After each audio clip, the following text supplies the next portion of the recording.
Hi, this is Adam. This is another Eye on North Carolina blog. We're here in Raleigh, North Carolina at the Red Hat Amphitheater. This amphitheater opens its doors June 4th, 2010. Yes.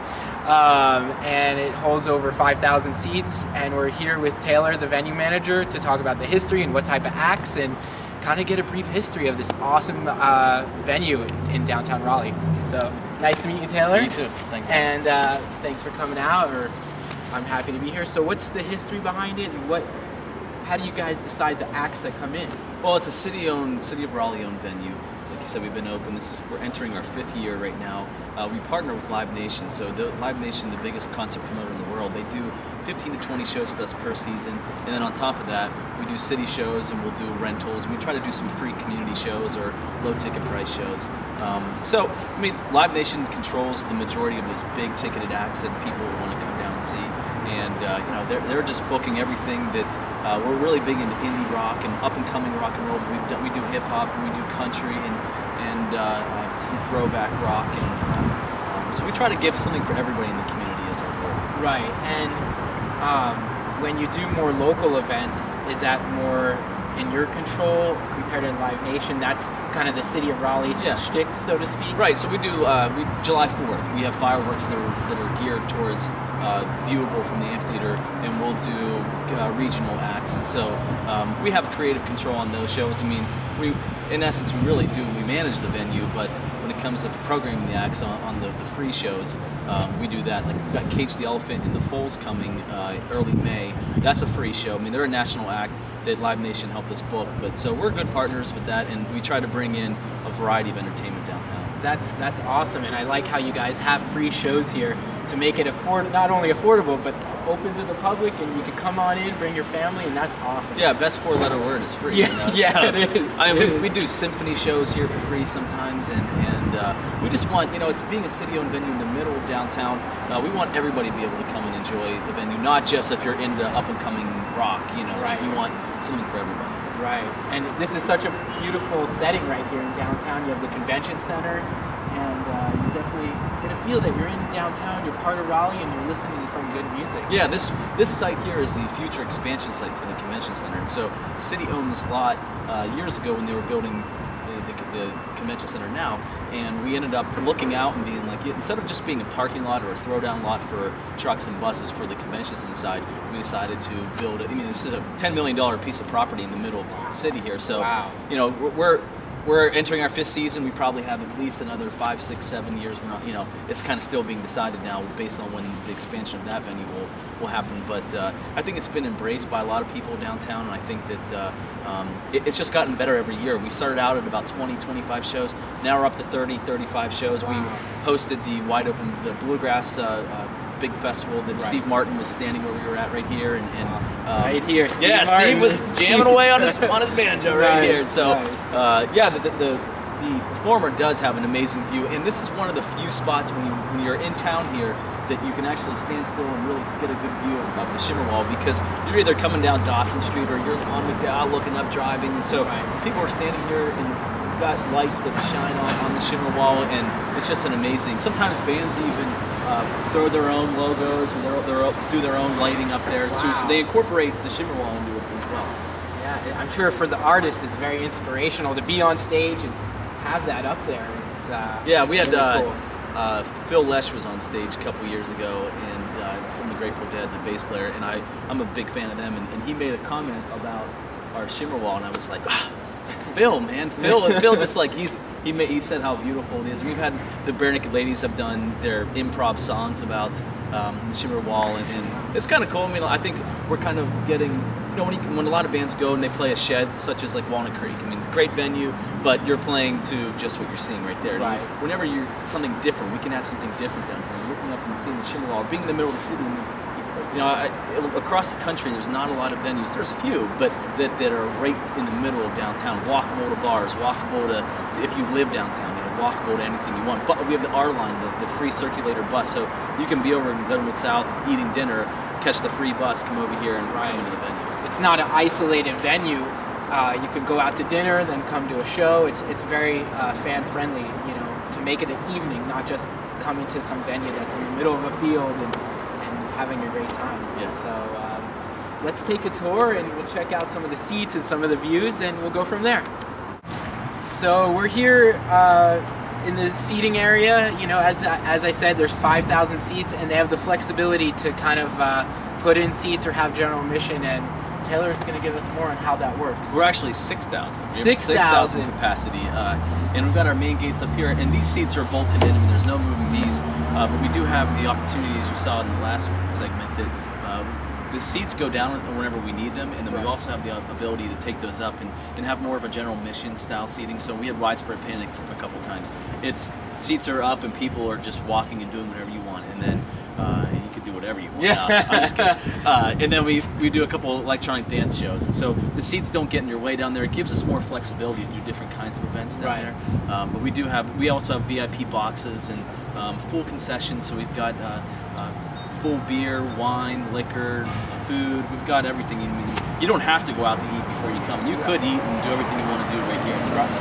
That's great. So how do you set up the VIP box if it's it's not it's not planted on the ground? I mean, how do you guys do that? Those poles right here are the VIP boxes. Wow, and so we put tables, chairs, and then they get access to a server, and so they can stay in the show and be focusing on it, and just have a waitress come or a waiter and serve you your drinks. Right. And do they have season tickets, or even a ticket like this, one of these seats, can you get season tickets for the concerts? Good question. Those are all season tickets primarily are for like up the first few rows of the venue, and then the boxes are season tickets, and those are through Live Nation.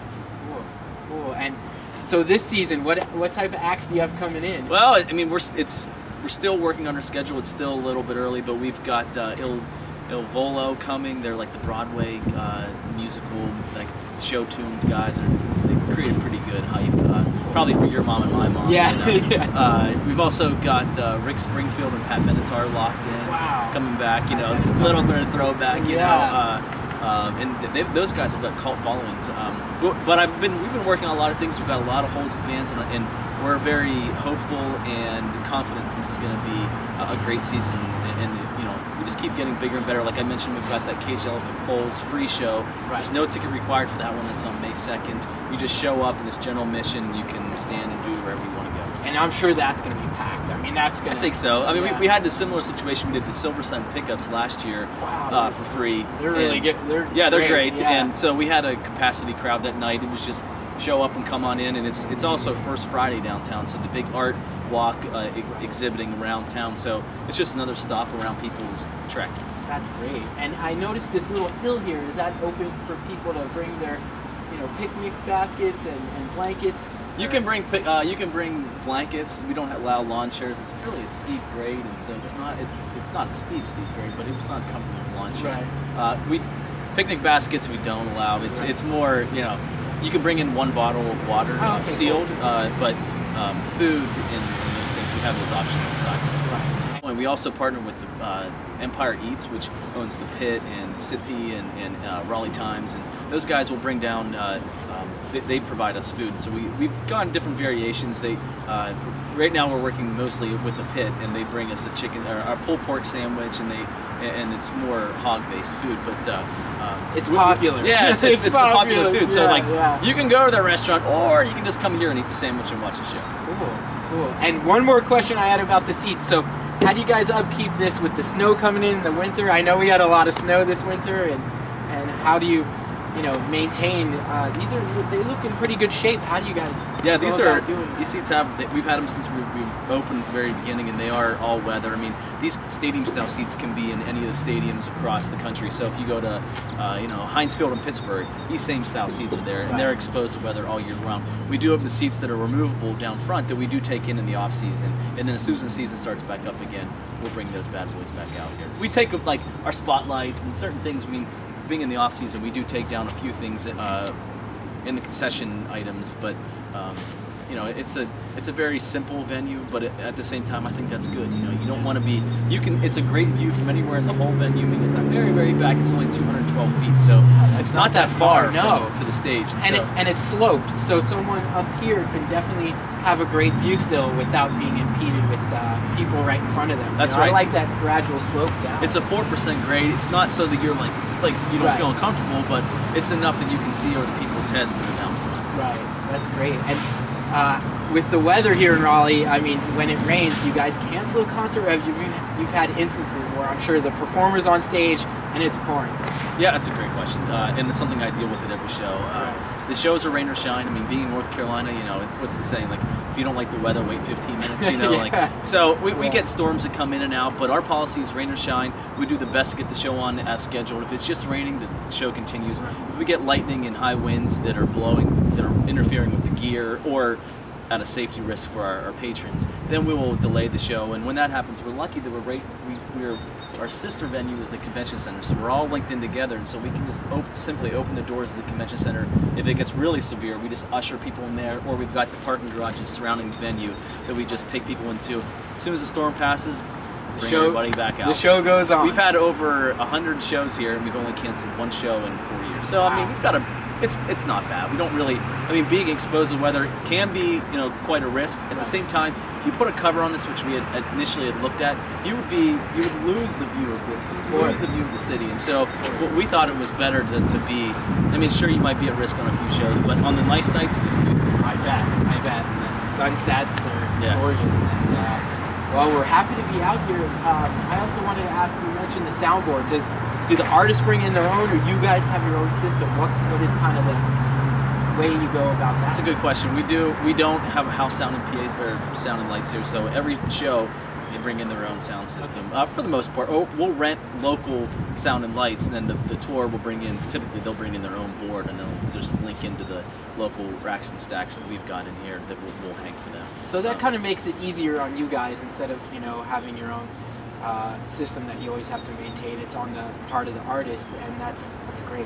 Yeah, we've varied both ways. I mean, eventually we might still get our own sound system in here, but as it stands now, I mean, the band is able to get the sound that they want. You know, not every band wants to use the same sound system. They might have we had Fleet Foxes. They had a very more like, I don't want to call it old-timey, but it was like just a little bit more of a just different sound, from like a throwback 70s almost sound. And then you get an electronic dance music show out here, and they want something that's crisp and bass heavy.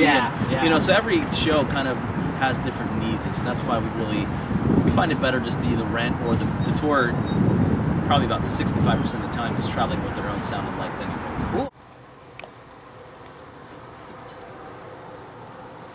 So we're here in one of the dressing rooms, and this is where the magic happens before the show. And have you ever had an artist trash one of these rooms? I mean, we don't have the nicest furniture in here, so that's kind of on purpose. Right. This is like city surplus stuff. When we were decorating the rooms, now we're in one of the support act dressing rooms. Our star dressing room is getting worked on right now, but when we were putting these together, I thought, you know, should we get really nice furniture, or should we, you know, I was like, what's the use if somebody's going to destroy it? And if it's not even that great of furniture, I think they don't care as much. And so, you know, I think, no, at our level, luckily, we don't really deal with unprofessional bands. Professional level here, and, you know, bands don't get to this level being unprofessional. Of course. So we don't have too many problems. I mean, you know, a lot of them, their production manager, their tour manager, their manager are all here, and so they don't really let them get out of control as much as they may want to get out of control. Right. That makes sense. Interesting backstage story you guys heard over the years. Is there any one story that kind of sticks out, like, that happened and that was kind of crazy? Well, speaking of the weather, we had a show last summer with Papa Roach was on stage, and as they were playing, there was lightning bolts everywhere. I mean, it was raining so hard, and it was one of those moments like in rock and roll where like, I mean, lightning wasn't bad, it was just raining. And it was appropriate for the music. It was like intense. And I thought, all right, let's get the band off stage, and they were like, very like, no, we're not leaving stage. Awesome. Like, the crowd was just getting, I mean, it was like being in a shower. They were getting soaked, and they were just like so into like rock and roll, you know, and like wanting it to rain, you know. We guys were like, no, pour on me, you know, like rain. So, you know, that was a pretty cool rock and roll moment here just recently. That's awesome. Well, I just want to thank Taylor for touring us around the Red Hat Amphitheater. It's been really cool, and I'll definitely be out here this summer checking it out. I haven't been here yet, and really thank you for letting us come out. I really appreciate it. It's a rocking place. Come back anytime.